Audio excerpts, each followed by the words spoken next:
Sejumlah petinggi partai politik dan juga para menteri Kabinet Merah Putih mendatangi Istana Negara Jakarta pada Minggu 31 Agustus 2025. Ada sejumlah tokoh yang hadir dalam panggilan Presiden Prabowo kali ini, di antaranya Ketua MPR RI sekaligus Sekretaris Jenderal Partai Gerindra Ahmad Muzani. Kemudian ada Wakil Ketua MPR RI sekaligus Wakil Ketua Umum Partai Demokrat Edi Baskoro Yudhoyono atau Ibas. Selanjutnya disusul dengan kedatangan Menteri Koordinator Bidang Pemberdayaan Masyarakat Muhaimin Iskandar atau Caimin. Dan juga ada kedatangan dari Menteri Koordinator Bidang Pangan Indonesia yaitu Zulkifli Hasan atau Zulhas. Sejumlah tokoh tersebut tiba di Komplek Istana Negara sejak pukul 12 waktu Indonesia Barat. Belum diketahui pasti hal apa saja yang akan dibahas dalam pertemuan kali ini. Namun menurut keterangan Caimin, nantinya juga akan dilaksanakan rapat kabinet bersama Presiden. Caimin juga mengaku sudah menerima undangan pemanggilan tersebut sehari sebelumnya, yakni pada Sabtu 30 Agustus. Kemudian ketika disinggung soal fenomena arogansi sejumlah anggota DPR yang membuat publik marah, Caimin mengaku perlu adanya evaluasi.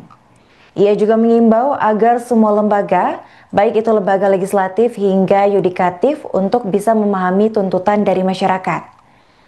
Diketahui bahwa pemanggilan ini dilakukan Prabowo tepat sehari setelah aksi unjuk rasa yang dilakukan massa itu berakhir pada Sabtu 30 Agustus.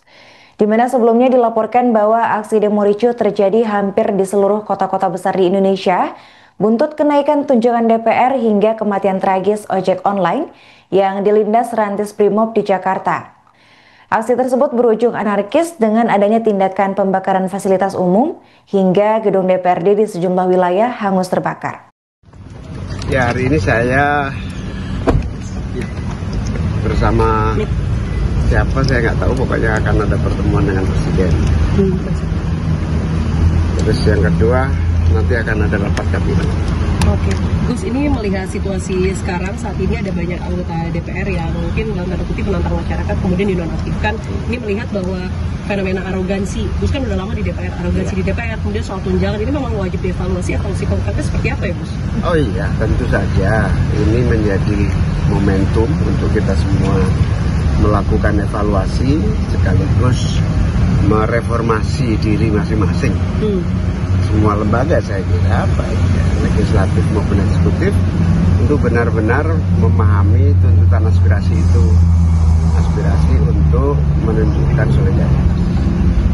Konkretnya seperti apa, Gus? Apakah hanya tunjangan rumah? Ya, tunjangan rumah, Pundapil, punker, ya semua dievaluasi.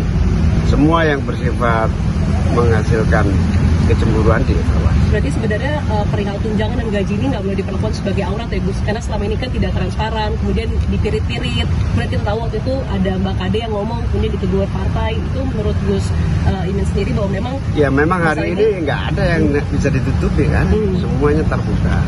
Keterbukaan itulah yang harus menjadi bagian dari dialog kita dengan masyarakat. Jam berapa tadi dipanggil oleh Pak Presiden?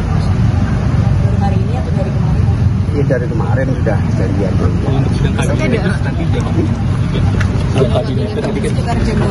Nggak tahu ini, Rabu aja. Ada kabar kalau Gus Ridho tadi nggak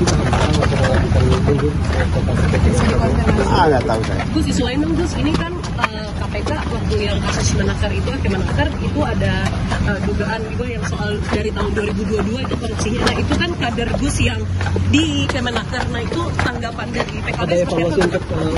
Download Tribun X sekarang, menghadirkan lokal menjadi Indonesia.